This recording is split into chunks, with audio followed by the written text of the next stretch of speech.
What would the world look like if people felt like they mattered? Welcome to the Lead with Love podcast, exploring what it means to lead with love in business and life. I'm your host, Giada, and in this show, I'll share meaningful conversations to help you, the creative, the entrepreneur, the world changer, reach more people, go after your dreams, and serve your community with love. I appreciate you joining me. Now let's get cozy and start today's episode. You're listening to episode 112 of the Lead with Love podcast, and in today's conversation, I talk with my friend, Chris Ducker. He's the best-selling author of Virtual Freedom and founder of Youpreneur.com, which is an entrepreneurial community that helps experts become the go-to leader in their industry. Now, what I love about Chris's approach to building a personal brand to support your business is by becoming somebody's favorite. He goes deeper into this process in this episode, as well as in his newest book, The Rise of the Youpreneur. Now, Chris has built several businesses since venturing into the world of entrepreneurship in 2004, which today collectively house over 450 full-time employees and generates a multi-seven-figure annual revenue. Now, Chris is featured regularly in Entrepreneur, Inc., Success, and Forbes.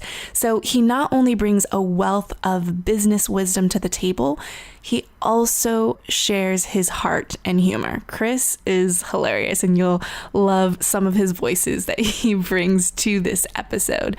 Now, I want to let you know that I'm also going to be a keynote speaker at Chris's live event this year, so I would love for you to join me in London, UK, November 3rd to 5th of this year, 2018, and I'll be talking about building community and how to lead with love in life and business. So you can grab your tickets at youpreneurssummit.com. You know that I would love to meet you face to face. I already have a couple of great friends that I'm excited to squeeze in person in London. So some things that we talk about in today's episode are when Chris knew he really wanted to make a difference by helping others, and the scandalous story that goes with this. It's pretty dang funny. And then we also talk about the importance of paying it forward when it comes to honoring your mentors.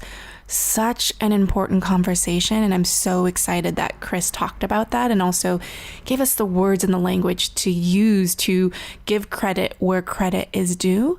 And we also talk about why you don't need a huge following now to make a true impact online. And I can raise my hand to that, because even though I've grown communities to over 1 million people, hundreds of thousands of people on email lists and social media followings, my actual true mission right now with Love Over Metrics movement at giadaselner.com is about helping 1,000 people reach their 1,000 true fans to create that 1 million person impact. So we'll go a little bit deeper into Chris's approach around that. And then he also talks about how to lead with intention as a parent and spouse, and how to stay connected with your family as you're building your business. So of course you can find the full show notes over at giadaselner.com/112. And if you're loving these podcast conversations, please make sure to subscribe so you never miss an episode, and also leave an honest review, especially if you're loving it. So I read every review, and it just means the world to me. So let's get started. Hi, Chris. Hello, Giada. I'm so excited to have you on the podcast today. And I just like to always rewind in time. And I remember the first time that we met in person was actually at the One-Day Business Breakthrough in San Diego, California. And it was just it was one of the most inspiring events that I was a part of. I really loved the way that you and Pat Flynn, hosted such a great event and bringing people face to face, which we'll talk about a little bit more because I think you have a very special superpower in bringing people together face to face and heart to heart. And I can't wait for people to learn more about that. But I'm just so thankful for your wisdom and being able to not only have that experience in San Diego, but then getting the honor to speak at Tropical Think Tank in Cebu, Philippines. And Yes. that was just a magical experience to be able to bring my family. My husband is from the Philippines, and being able to speak on the stage. And I seriously constantly talk about how amazing your live events are. Well, thank you. Can we end the interview right now? Yes.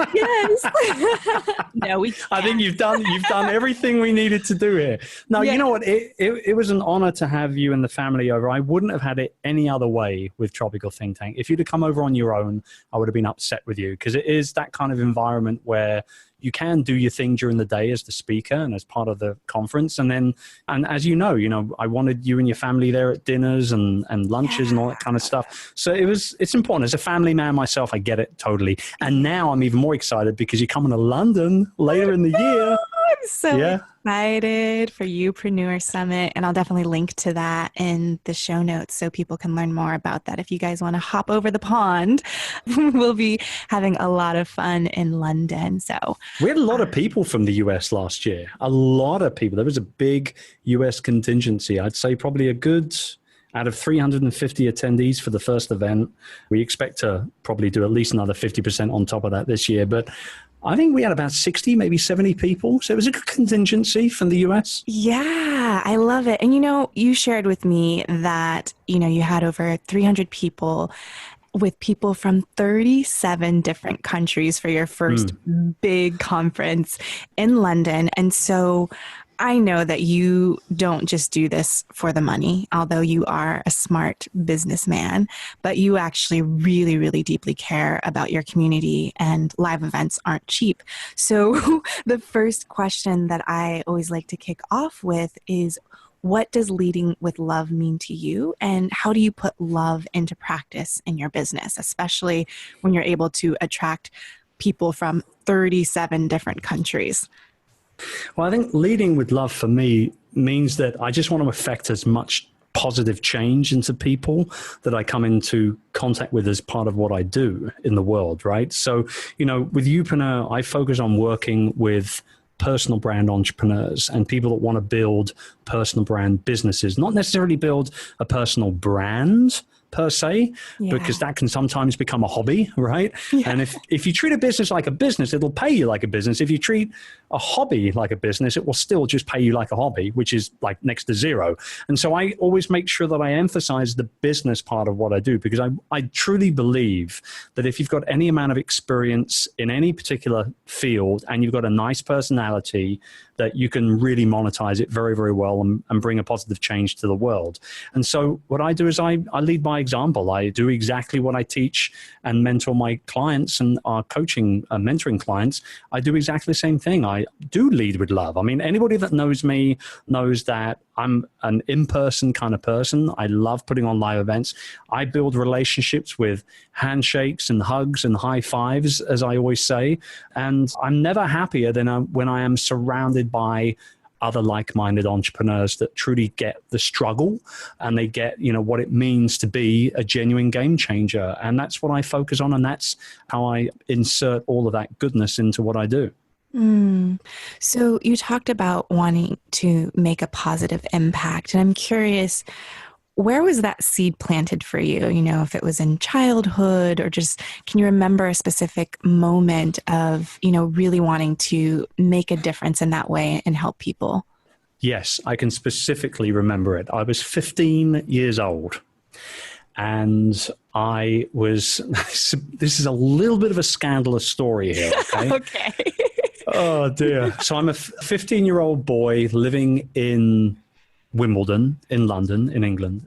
And I was in the library, in Wimbledon Library, and I was looking through, they had a new area in the library. And for those who are too young that don't know, a library is this great building where they have like shelves and books and stuff. But we're going back a few years now. So they had just incorporated audiobooks into the library, and they were on cassettes. And so I was looking through the audiobook section, and there was one particular cassette tape that kind of jumped out at me, and it was called See You at the Top. And it was written by a gentleman by the name of Zig Ziglar. Now, I'd never heard of Zig Ziglar before. I'm 15, right, in England. Like, I've never heard of some Texan guy. I think he was from Texas originally or somewhere like that. But I'd never heard of Zig at all. But I didn't even really pay all that much attention to the title of the book. But the subtitle really rung true. And part of the subtitle was, "This is the checkup from the neck up that you need," or something to that effect. And I thought, well, I need a checkup from the neck up because I'm kind of I'm bumming out on my studies. I've got exams in a year. I know I'm going to fail them all. All I really want to do is play basketball, skateboard, and chat girls up. And honestly, in that order as well, the girls were not much of a priority. I'd rather be shooting hoops, right? And so, unfortunately, I was 15. I couldn't take out the audio cassette because you had to be 16 and above and had a different colored library card. So I stole the tape. I am putting it out there. I thieved the tape, put it in my pocket, and walked out of the library and took it home. And now this is not where the story ends. I love it. I told you it was scandalous. My mouth right? is like dropped open. This is so great. Okay. So I get home, I put it on my stereo. Now, I've always been a big music fan, as you well know, and I've been around musical influences all my life, my mom, my dad, and all the rest of it. So I always had a really good stereo system, even at the age of 15. Like, I remember I got it for Christmas one time, and it had beautiful speakers, and it was like vinyl, and it was cassettes, and, the whole thing. And so I go in and I put the cassette into the stereo and I hit play and I start listening to this book. Now, the door to my bedroom was slightly ajar, it was slightly open, and my mum comes upstairs. Now, my mum is Catholic Irish, okay? She's the most Catholic Irish person you ever could have met, all right? Like, ever. I don't care how many people in the world you meet, my mum is more Catholic Irish than anybody else, right? And so she comes, so as she's walking by, she can hear this guy talking, this Southern American guy. "You're going to have anything in life that you want if you just help as many people as you can get what they want in life." And as she walks through the door and she's like, "What's going on in here? Who's that man? Blah, blah, blah, blah, blah." And then I had to, and she got it out of me in literally 60 seconds flat that I'd stolen it. And she then frog marched me by pulling my earlobe down Wimbledon Hill Road, because we lived about a 10-minute walk away from the library, walked me in, and in her Irish accent screams out, "This is Christopher Ducker. He has stolen this cassette from this establishment. You have to punish him right now." And so that was what happened. And I had to go back to the library for an hour every day for an entire month to sort the index cards out. This is before computers and stuff, into alphabetical order. And that's why, to this day, actually, it was a great exercise, because I never have problem putting anything in alphabetical order. I can do it super fast, right? But I remember that was the moment, listening to that cassette for the first time made such a massive impression on me. I snapped myself out of things, and I did well in my exams the following year. And I can honestly say to you now, I don't think that there's been a month, maybe 2 months maximum, that's gone by when I haven't consumed Zig Ziglar in some way, shape, or form since. Whether it be reading a book or listening to a cassette or audible version nowadays, or watching videos. Like, I just introduced Charles, my son, who you met obviously here in the Philippines. Yeah. I just introduced him to Zig Ziglar about 6 months ago. And, after the initial, he talks funny. Yes, he does. You're right. He actually speaks rather funny, doesn't he? You're absolutely right. But after the initial thing, he was talking about the importance of reciprocating in this one video clip that I showed Charles. And, if somebody does good to you, you must do good back to them, or at least to someone else. You've got to carry it forward. You've got to, always mention people that have helped you. And if you ever listen to Zig Ziglar, actually, you'll notice he's my good friend, philosopher, blah, blah, blah. My good friend, professor, blah, blah, blah. He always brings up his friends. He always gives credit where credit is due. And there's something to be said for that in this world nowadays, for sure. So that was the moment when I really decided that, you know what, I want to do something good. I don't know what it's going to be. I'm not going to be a loser. I'm still going to play basketball and chase girls, but I'm not going to be, you know, that kind of a loser teenager. And I did good in my I did good in my exams, and then I dropped out of college 6 months in because I just couldn't stand it. My father didn't even talk to me for like 3 months. It was terrible. Wow. But yeah, you know, he was happier later on.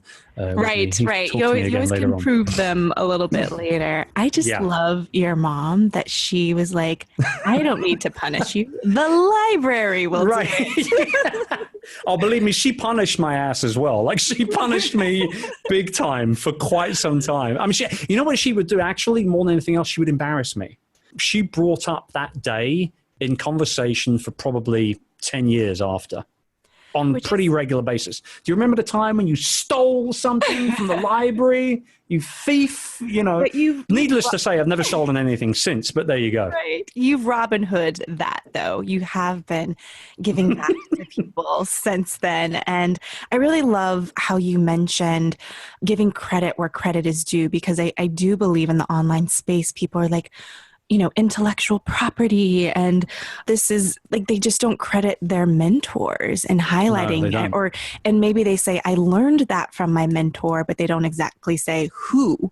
And so you can't find that trail or source. I feel like people are so secretive about who they were inspired by or who they learned from or who their current coaches are. It's like a secret, like, I don't get it myself either. I mean, from a mentor's perspective myself, because I had become a mentor and a coach, obviously, over the years, I like it when people talk nicely about me in regards to what I'm doing for their business or for their lifestyle or whatever it is. You've got to pay it back. You know, you have to pay it back. Like when I'm on stage at the Youpreneur Summit last year, and I introduce our keynote speakers for this year's summit at the end of the event, and I say, we're going to have Jay Beer, we're going to have Giada, we're going to, you know, blah, blah, blah, blah, blah. And then I get to the final name, I say, and I'm really, really proud to be able to say that my friend and my mentor, Carrie Wilkerson, is going to be our first keynote speaker and our first lady speaker on the stage next year. I'm so proud to call Carrie a friend and to call her my mentor. She's taught me so much about life and family and business. And now she's going to be on my stage. Can you understand how excited I am about that? And everybody gave her a big cheer. She wasn't even in the room. You know what I mean? So, I love you know, it. That's the sort of stuff I think that people have to do more of. They've got to do more of that. Yeah. Thank you for sharing that. And even just sharing the words that you use, because I think people don't even know the words to use and how to credit and highlight their mentors. And I think you just shared it really, really beautifully. So you talked about taglines in the book, of kind of that part jumping out to you with Zig Ziglar. And you now have published 2 books. One was Virtual Freedom, and now you have The Rise of the Youpreneur. And I'm curious for you, because Virtual Freedom, that book has done so well, and it's something that you have become known for. And there needed to be a transition made between, you know, being known as, you know, if you want to hire a VA, go to Chris Tucker, to really being able to transition into what you are today. So I'm just curious about, when was that moment when you knew you wanted to pivot and shift from the first book that you wrote, which was a traditionally published book, to now The Rise of the Youpreneur? I think the real transition was probably probably mid 2014. It was actually, I remember it like it was pretty much yesterday. It was Independence Day. It was July 4. And it was the first ever American Independence Day that I had been in America for, even though I go there all the time. Oh, that's so and cool. I was at Pat's house. I was at my best friend Pat Flynn's house, and we had, all the family was there. We had just finished having a water balloon fight in the backyard. Not the family, it's just me and Pat. Right? No, the wives and the kids were involved as well. Although I think Pat and I did take it just a tad more seriously than anybody else. So we were there and we grabbed a coffee and we went into his office there in the house and we sat down and he asked me, what do you want to do for like the next 15 years? Now, I'd never been asked a question like that before. People sometimes go, where do you see yourself this year, this time 5 years now, this time a year from now? Or, what do you want your legacy to be? It kind of wishy-washy, kind of vague stuff, or it's really kind of short-term. But 15 years was quite specific. And I said to him, why 15 years? And he said, well, you're in your early 40s now. You've always told me that you want to start taking it easier when you hit your 50s. So, give it to me. Like, where do you see yourself 15 years from now? And see, what a lot of people have to understand, actually, and I want to bring this up. Yeah. Everybody knows who Pat Flynn is. He's a very, very well-accomplished online entrepreneur. I'm a very well-accomplished offline entrepreneur who is now building online businesses very successfully as well. And we've got 9 years of difference between the two of us too. But when we first met about 10, 11 years ago, we just gelled. And we became very, very, very close very, very quickly. And I mean, you spent time with us together. You can see the relationship that we have where we're always kind of like, jabbing at each other and taking a few digs and things like that. Yeah. But I want to clarify, Pat and I rarely talk about business. Like we rarely discuss business. We normally just talk about other stuff like families and, how to avoid stepping on Lego and, things like that, like, dads talk about, right? So when he asked me this question, it really made my ears prick up. And about an hour or so later, we had figured out that these were the type of people that I wanted to work with. This was the type of work that I wanted to do. This was how I was going to start doing it. And that was when the word Youpreneur was physically muttered for the first time out of my mouth. Wow. And in fact, actually, we even tried to register the domain name that day in the office as well. And somebody had already gotten it about 10 years ago and never done anything with it. They were squatting on it. They'd never done anything.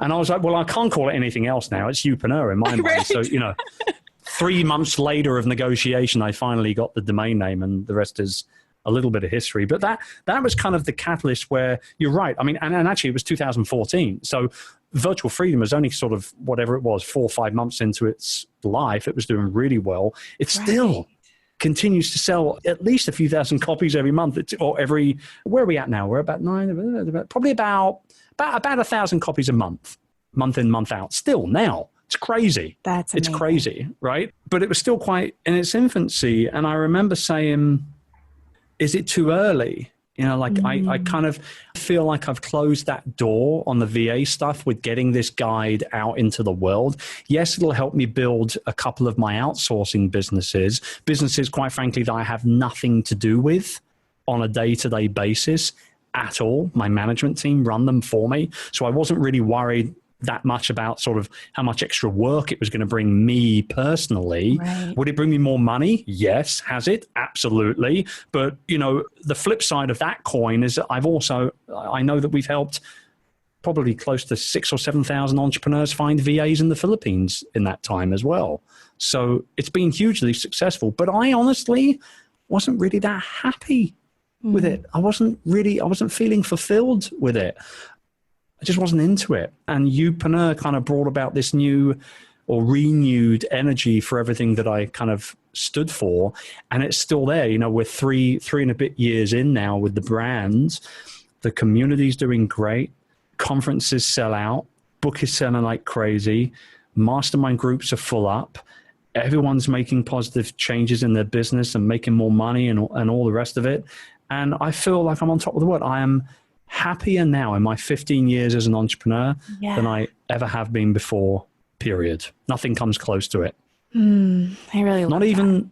Not even making my first million. Like that's always a milestone for entrepreneurs, who are going hardcore like I have done. Right. Like I remember celebrating that. Holy moly, we've just made $1 million this year. Holy crap, And it was like a big thing and everything. But now I don't care so much about the money.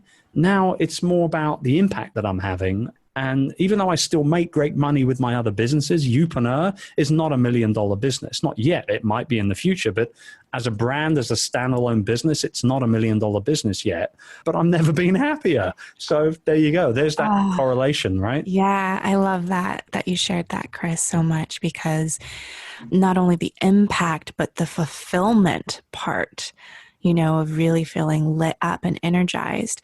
And I'm curious, 2014, 3 months of buying that domain, when did you kind of make the public announcement of really putting the stake in the ground for Youpreneur? So it was probably, I do remember it was via Periscope.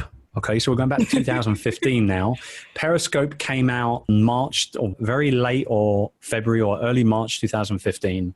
I remember because I was at a conference in Vegas. It was right at the beginning of March, and everyone was talking about this Periscope thing, and I had no idea what it was about. I downloaded it in the hallway somewhere I think it was the MGM or wherever it was. And that night, we were in the back of a car coming back from a show, myself and Urs.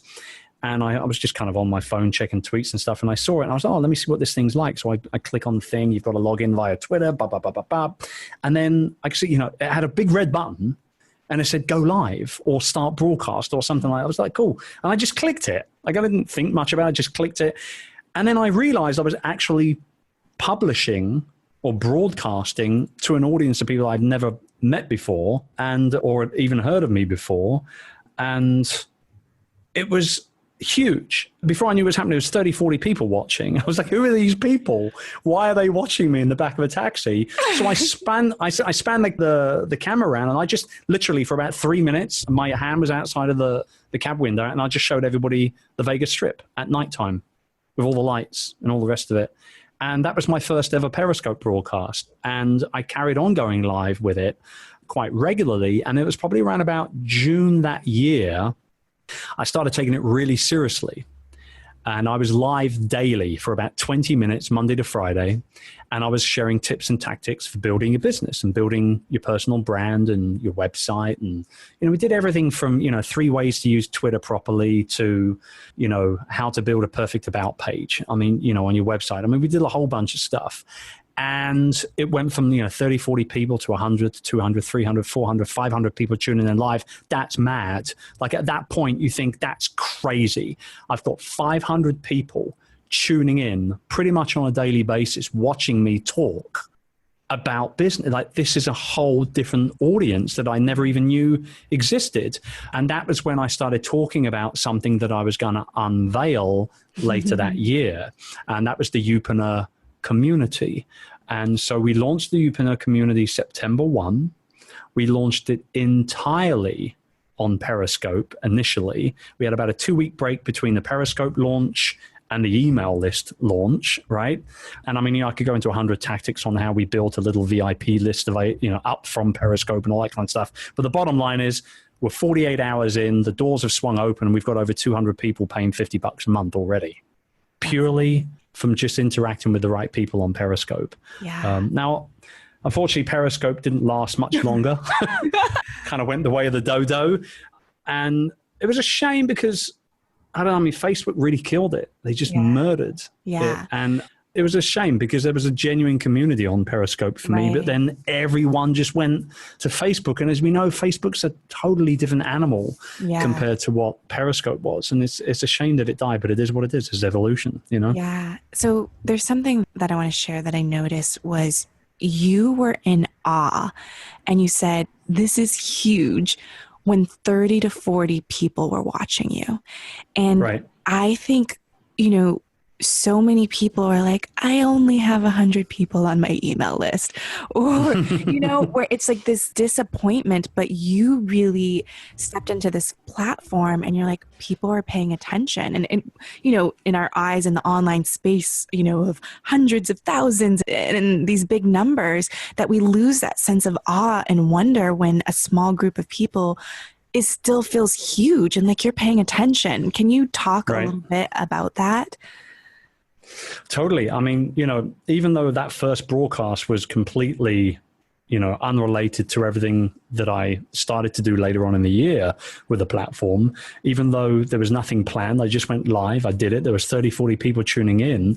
And it was a combination of, number one, they were commenting like, oh, cool. Oh, Vegas, everybody, Vegas, baby. That's the big one. I don't get that at all as a Brit. I don't understand it, but I'll roll with it. And yes, on occasion, whilst I've been in Vegas, I have screamed out Vegas, baby a couple of times, probably. Right. But you know what really got me was the hearts. When people would tap the screen, they could give you hearts, and everybody had a different color heart. Now, with 30, 40 people, there were a few hearts fluttering up, right, from the bottom of the screen going up to the top. It was all very nice and quite pleasant and everything. But you get 100 people on, 200 people on, and there's a constant stream of different colored hearts the entire broadcast. You're looking at the screen, and you just see that the hearts never stop. That's a lot of love. Like, you can't ignore that. And so, to go back to what you were saying, like people say, oh, I've only got 100 people on your email list. If you had 100 people in your front room right now, in your living room, in your backyard or garden, if you would just invite 100 people, that's a lot of people. Your house would be full, right? Yeah. Like, think of it like that. Like, the way I look at it is when I go live on a webinar, or if I'm like right now and I'm being interviewed for a podcast with someone who's got a great following like you, I don't take that for granted. I know that there are going to be thousands of people that listen to this in the next 3-4 weeks. Yeah. That's thousands and thousands of people that will be listening to you and I talk about this topic. Where I'm on stage and I've got 500, 600, 700 people in front of me, that's 600, 700 people watching me live. I've got their attention. You better show the hell up. You better drop some value bombs, Ducker, because otherwise none of them are going to follow you on Twitter. None of them are going to buy your book. None of them are going to sign up for your courses or attend your live event. You're not going to get invited back again to speak again next year, et cetera, et cetera, et cetera. So don't take it for granted, number one, first and foremost, but don't belittle yourself to think, well, I've only got 100 people following me on Instagram, or I've only got 500 people on my email list. Well, that's a lot of people. Yeah. If those people are loving what you're doing and they're watching everything you do and clicking on every link that you send them and opening every email that you put into their inbox, that's a lot of eyeballs and a lot of lives that you can make a positive change on. Thank you for sharing that. And you talked about attention, and, I feel like this is what you share inside your newest book, about being able to build that personal brand and get that attention. What would you say are some simple ways for people to get started to get those eyeballs and attention, when they have a service and expertise, a gift to offer to the world? I mean, the big thing here, and this is no secret, like this is the most unsecret secret in the world, right? Is just to give a damn, quite frankly, and to show up consistently, to answer people's questions, to provide solutions to people's problems. I mean, don't get any delusions of grandeur here, sincerely. And I mean that with the greatest of respect to you and anyone else listening to this. You're not that good, right? You're not that important to somebody who doesn't know you. You've got to win their trust. You've got to win their love. You've got to win their admiration. And you do that by showing up and giving a damn. Plain and simple. Now, everybody talks about the fact that you've got to be, the whole kind of know, like, and trust thing. Right. Well, I actually swipe that to one side and call BS on that now. In this year, going forward, I don't think know, like, trust anymore. I think know, love, trust. I agree. Know, love, trust. You've got to become somebody's favorite podcaster, somebody's favorite health and wellness coach, somebody's favorite YouTuber, somebody's favorite live streamer, somebody's favorite comedian.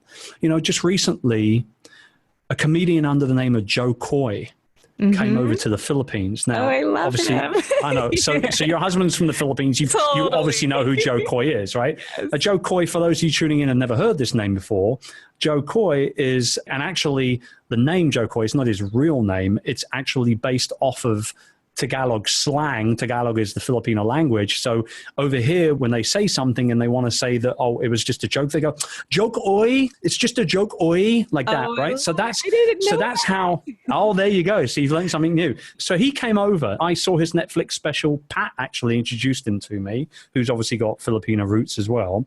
But you don't need to be in a Filipino family or no Filipino people to get his jokes, because they're just hilarious anyway. But he actually came to Cebu and did a show here in Cebu last year, and I just jumped on it. I got front row, dead center, VIP seats. It cost me like $150 a seat. I didn't care. I had to see this guy live. So me and Urs go, and before the event, he's tweeting out, yo, Cebu, are you ready to turn up? And I'm replying to him on Twitter. And then I notice he follows me on Twitter. And I'm like, oh, cool. The guy's interacting with his fans. That's cool. He's on stage. He's halfway through and he's talking about something or another. And he sees me and we exchange 2 or 3 tweets before the show. He obviously recognizes my face from my avatar, not to mention the fact that I'm probably one of about 20 white dudes in the audience, whatever, right? And so he actually brings my name up. He's like, I could be hanging out with my friend, Chris, talking on social media and blah, blah. And I'm like, oh my God, now I'm in the show. This is great, right? So the reason why I bring this up, he's my favorite comedian now. Like, and I love stand-up comedy. He's my all-time favorite now because he brought me into his world. He made me feel special. He mentioned me on stage. He tweeted back. He followed me. This is what you've got to do to create that level of fandom, if that's a word you want to use, or just admiration, I guess is a slightly more grown-up word. And you've just got to show up. You just got to show up. Whether you do it intentionally or not, the rewards are going to be endless if you do it. I love that. Oh, one, I love that I learned Jokoi. And also just that personal connection that we are missing out on, that piece. And it's such an essential part, a foundational part of really connecting and adding that value. So, you talk about personal branding and you talk about, bringing people into your world. And I'm curious, how do you choose what to share or what you don't share about your personal life, especially, being parents, having kids, and, just like what's too much to share, what's too little. And if you have any, just sharing from your own personal experience on how you make those decisions and how the listeners could really help filter those own decisions for themselves, because it's a wobbly line of, sharing your personal self with the world. Yeah, I mean, and it's a very wobbly line. And, for some people, it'll be less wobbly than others, right? That's the word of the day now, Giada. Wobbly. I'm going to use it all day long now. Love it. I'd like a wobbly cup of tea, please. Yes. If you can. But no, I think it's a personal thing, particularly when you start involving family. Like we're building a personal brand business here, okay? So that starts with you, right? That's why we call it Youpreneur. So you have to show not only that you're knowledgeable in a certain field, let's say it's a life coach or it's, a health and fitness coach, or maybe you're a business consultant to help people with their marketing, or maybe you're a podcast, whatever it is, you're sharing some kind of expertise based around you and your experience and your personality. But in this day and age, that ain't enough. You do have to go a little further. You do need to get a little bit more personal, because people want to do business with other people, and more importantly, people that they know, love, and trust. And you can't get someone to fall in love with you unless you show them who you really truly are. So that's why social media is so strong when it comes to building that P2P relationship, as I call it, that people-to-people relationship. And so, here's what you can understand. Let's use Instagram as the perfect example. Yeah. Okay. Instagram is a visual form of social media. In fact, they all are nowadays, but you can either do 2 or 3 things on Instagram. You can either, number one, post to your profile, and that will remain on your profile, that image, that video, whatever it is, until you decide to delete it at some point in the future. Maybe you never delete it. Maybe it's there forever, right? It's your online scrapbook. That's what I call it ultimately.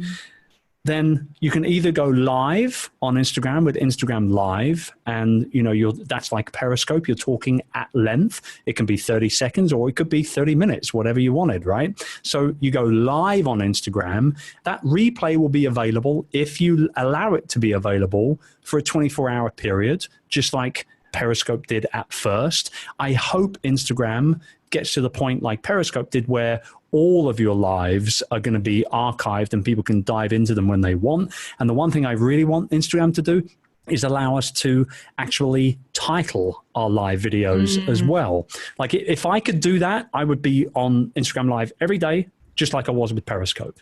I remember on Periscope, you used to hold a piece of paper with like the call to action. I don't know if you do that on your lives right now, but I don't know. I felt like that was really helpful when you just had a piece of paper that had the call to action. I wonder if... Oh, yeah. Whether it was like a website or whatever it was, right? Or a hashtag or whatever. Yeah. You just have your little card on your Instagram Live. So like, this is what it's going to be about. I know. Exactly. I mean, maybe I'll get into it more a little bit as time goes by, but that's the second thing. And then thirdly, you've got Instagram stories, right?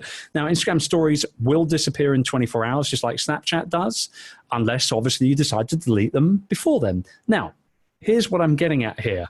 Your profile should be more professionally set up, I feel. You should share high quality photos or high quality videos, stuff that is in line with you, your business message, what you're doing, who you want to serve, et cetera, et cetera. That's what I use my profile for.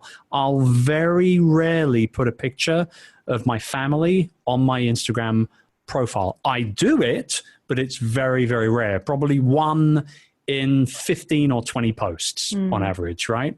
Whereas Instagram stories, if you want to get to know Chris Ducker, if you want to see the inside of my office, if you want to see my staff, if you want to see my daughter, if you want to see my son playing Lego and all those other sort of types of little things, that's where you see the behind the scenes of my life. That's where I make the P2P connection.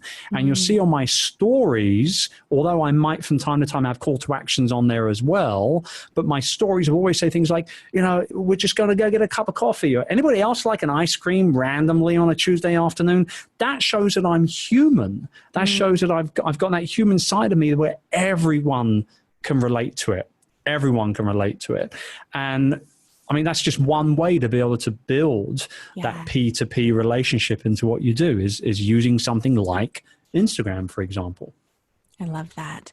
So I'm really excited to go to London this year. And I think it's definitely one of your superpowers is hosting live events. And you said, that like you have built offline businesses and you bring people, from online into the offline world to be able to have that true P2P connection. So I'd love to hear about what you think that you've done really well when it comes to hosting and leading live events. And then maybe some things that you've tried that didn't work out so well with your live events. Any like, oops, not so great moments that we can all learn from too. Well, I was going to say I've done everything very, very well. Of course, Chris. I think what it is, because I'm an old school guy, because I am an offline brick and mortar type business owner initially, now everything I do is focused pretty much online. But that doesn't mean that my brick and mortar businesses have died. They're still there and they're in the background. I've got teams managing. I'm truly the owner of those businesses. I'm not the CEO. Or the CEO. I'm not running them, I'm owning them. Other people are running them for me. So they're still there. And obviously I'm still involved in a monthly meeting and things like that. And they do great. And they make a lot of money and we serve people all around the world with what we're doing, right? But the online stuff is what I focus on now. But here's the thing. And I'm going to say this slowly so everyone can just take this on board here for a minute. And I'm going to pause for about 5 seconds. And in audio, that feels like a year, right? After I'm done saying it. And I want this to sink into everyone for a plethora of reasons, okay? So here we go. We have never been more connected as a human race as we are today. But we've also never been more disconnected as a human race.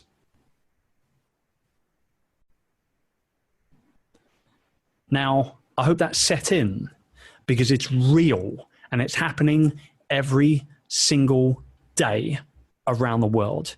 If you sit at a dinner table or a lunch table with me and you take out your phone, I'm telling your ass to put that phone back in your pocket or your bag. I want lunch with you, not with the top of your bloody head.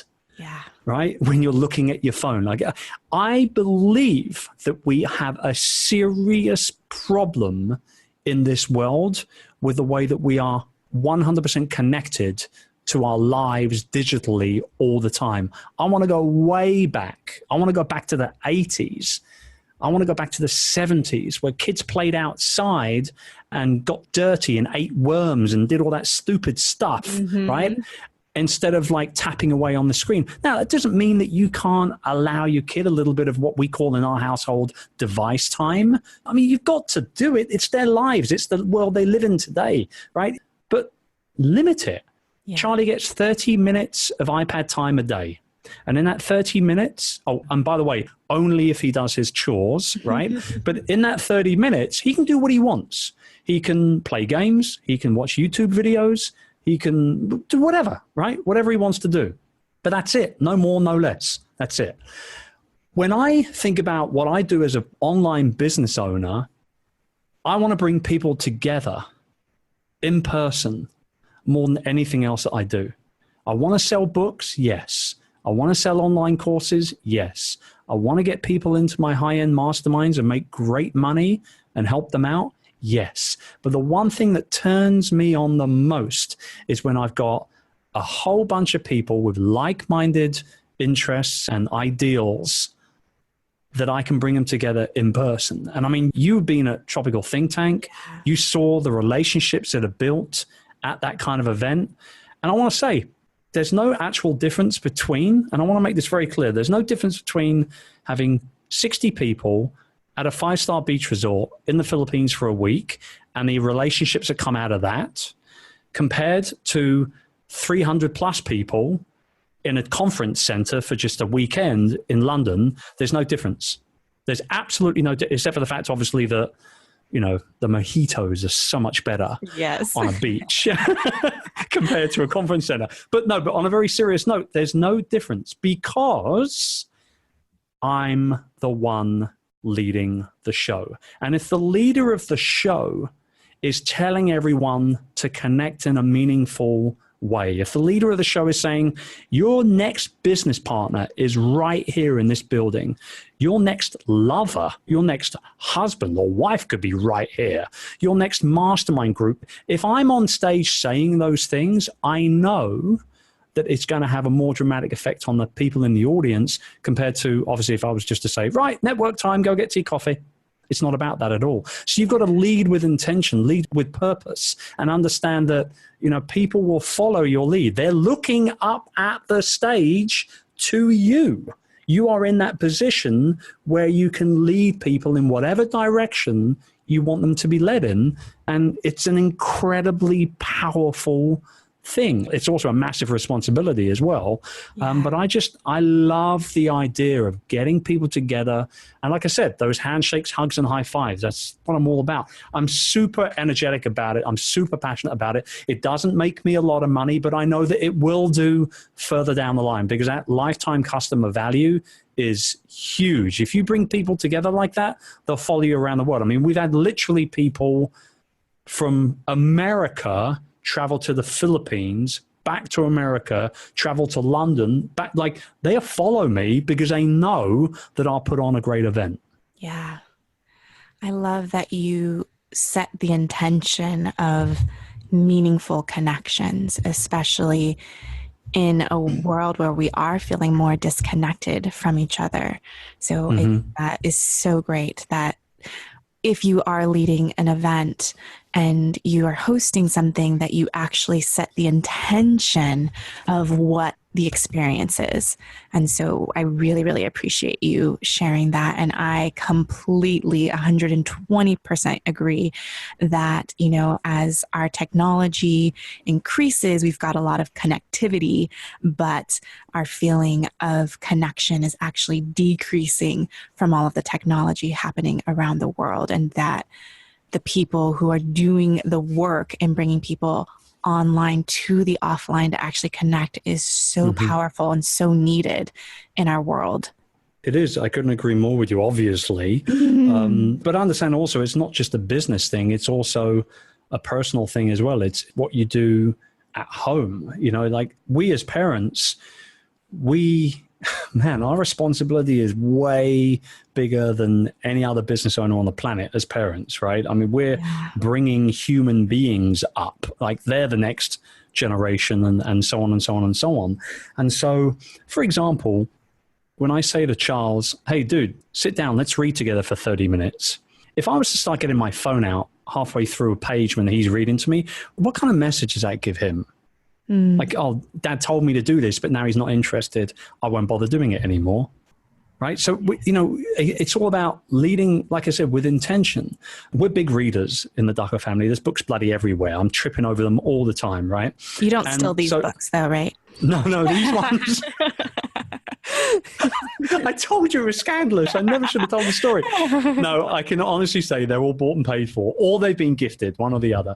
But like, for example, me and Urs, at night, we don't have a TV in our bedroom. Sean Stevenson taught me that a few years ago. And everything that he says about not having a TV in the bedroom is right. I'll leave it to your imaginations. We'll leave it there. But we read to each other.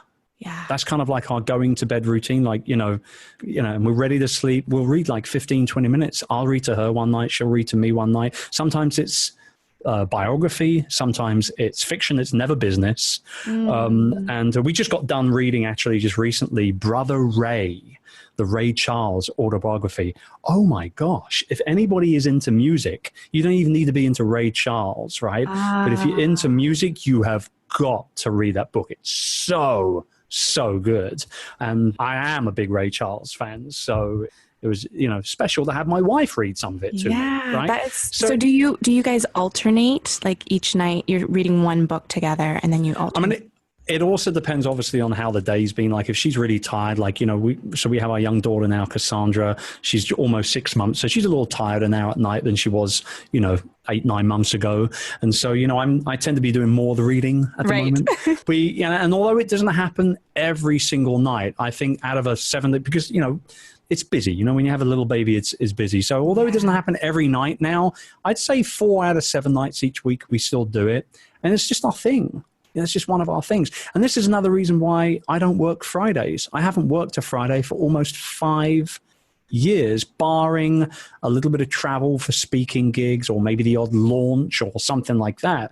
I fundamentally don't work Fridays. And the reason why is because I wanted to spend more quality time with my wife, because you don't get the quality time on the weekend when you've got kids. Yeah. And I wanted just one-on-one time. So sometimes we'll just go out and do like, a movie in the middle of the day, or maybe it'll be an extra, hot yoga session together, or maybe I'll take her shopping, buy her some new clothes. Or I just want to spoil her. I just want to be with my wife, and you can't do that unless you, and it's sad, but you've got to schedule it. Because lives get busy. You've got to schedule that stuff.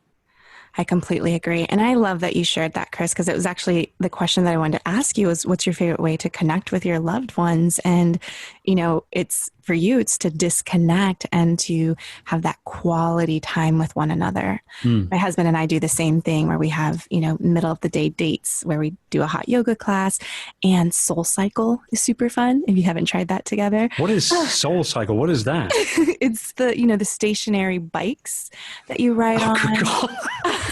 But it's like amazing music, great branding. You would truly love it. They have like manifesto on the wall. It feels like they're taking you through like church while you're on a bike. It's very motivating, inspiring. So we might give it a go. Take you guys when you come. The funny thing is, I tell you, I've always laughed at that sort of stuff because you're on a bike. Like, why are you not going anywhere? Totally.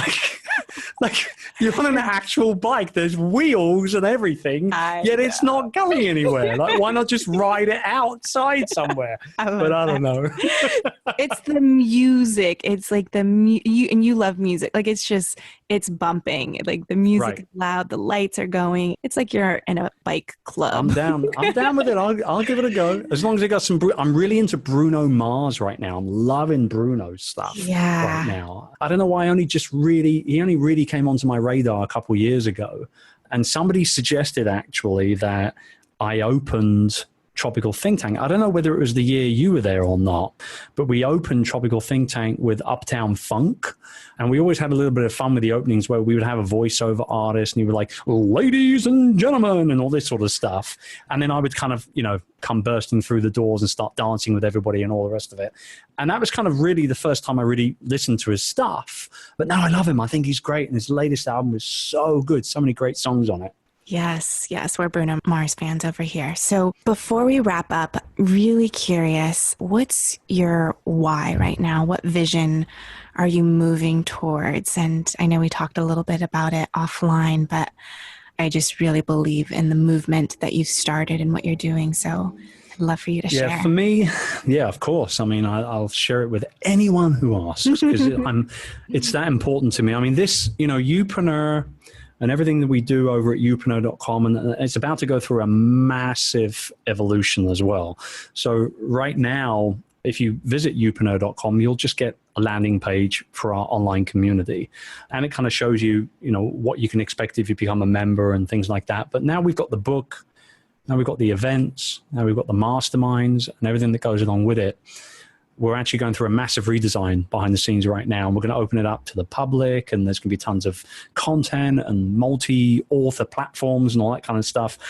And really, I mean, my big goal here is that Youpreneur becomes the gold standard for business owners and entrepreneurs that want to build a personal brand and monetize that personal brand. So we want to basically become the world's #1 personal brand business education company. That's the bigger goal here. And we're talking, certified coaches around the world, seminars being run every month, from coast to coast and all that sort of stuff. I mean, big plans for it over the next 3 to 5 years. But I also understand the importance of walking before we can run and, the power of a strong foundation. And I think probably by the end of 2019, our foundation will be absolutely like rock solid. And I think by 2020, we'll really be able to pull back on the throttle and start building that out. But yeah, that's what we're talking about, man. It's world domination for the personal brand business world. And you talked about, at the beginning of this conversation, really wanting to make a positive impact. And I'm curious, really growing, being the #1 personal brand, go-to resource, the foundation that people build upon. What does that mean to you? What type of impact does that make in the world if these people are empowered in being able to really own who they are and really stepping into being a Youpreneur? Well, this is the thing, Giada, and this is why I'm so excited about it. And that's the only word I can. It's not passionate. People overuse that word nowadays. I try not to even say it, to be honest with you. This is all out excitement, okay? If you think about the very core of what it is to be a Youpreneur, you are a coach, a consultant, an author, a speaker, a content creator, a YouTuber, whatever it is. You are spreading your message and you are helping X amount of people yourself. So as the leader and the founder of Youpreneur, if I'm helping those types of people, the indirect impact that I have on the world is fundamentally infinite, if you think about it. Because how many coaches am I going to motivate and inspire to do great things for their tribes and their communities around the world in the next 10 to 15 years? I'll tell you how many. Thousands and thousands and thousands and thousands of them, right? And so the impact that they will have will come directly because of a result of the impact that I've had on them And I don't take that responsibility for granted or lightly in any way, shape, or form, which is why it's important that everything that I do is done with intention and with integrity and with a lot of love and respect thrown in, because that's what I want people to go ahead and do likewise for themselves and their tribes. Thank you. Thank you. Chris, you are a rock star. I so appreciate you for sharing your scandalous story. I'm never going to live that down. We're not going to live. We're going to talk we're going to find out more things in London. And would you want? I'll tell you a funny story behind that very quickly before we go. So I told Carrie Wilkerson as my mentor that story. Now, Carrie worked with Zig Ziglar back in the day, right? She has a very close relationship with the Ziglar family. She spoke with someone recently who then got in contact with the host of the Zig Ziglar family podcast, where every week, twice a week, they talk about Zig's legacy and his philosophies and blah, blah, blah, blah, blah, who happens to be, his name is Kevin Miller, who happens to be the son of Dan Miller of the 48 Days fame, who's also a very close friend and personal mentor of mine. And this whole kind of weird circle connected. And I was interviewed on the Ziglar podcast a couple of months ago. It was like Christmas had come early. I couldn't sleep the night before. I was totally geeking out. For the first time in probably about 8 or 9 years, I was genuinely nervous about a podcast interview because it was with the Ziglar family show. I couldn't believe it. Yeah. So there you go. I just wanted to say that when you put it out there, no matter how scandalous, it can sometimes come back to you in good ways. I love that. I love the full circle of the mentors too. And also to just remind us that we all, no matter what we've built, any type of level of success, that there is always going to be something that makes you nervous and excited and giddy and like, oh my goodness. So I really, really appreciate you sharing that. And is there anything else we haven't covered that you'd love to share before we say goodbye? No, I would just like to end by saying that I would love to see as many of your tribe in London this November as possible. I know that you attract incredibly smart and savvy and soulful people into your world. And all I know is that you are going to blow people's socks off in London in November. I can't wait to introduce you onto our stage again.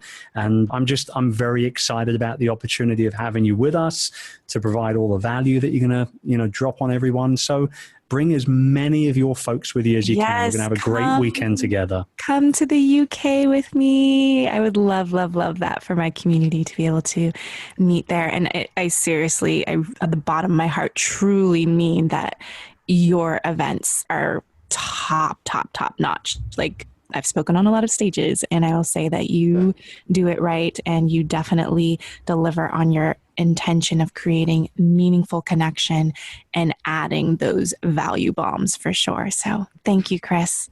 Thank you for all the nice things you said about me. You sound very, very smart, so I'll believe everything you say. Sounds good. Thank you so much for your heart and attention in listening to Lead with Love. If this message, leading with love in life and business, and remembering the humans and beating hearts behind the numbers and all of that good stuff, I would love for you to take the time to leave an honest review. It would mean the world to me, and it also helps more people find out about the goodness and helping spreading more love in the world, which we really, really need. So I would really appreciate that, and I'll talk to you soon. Bye.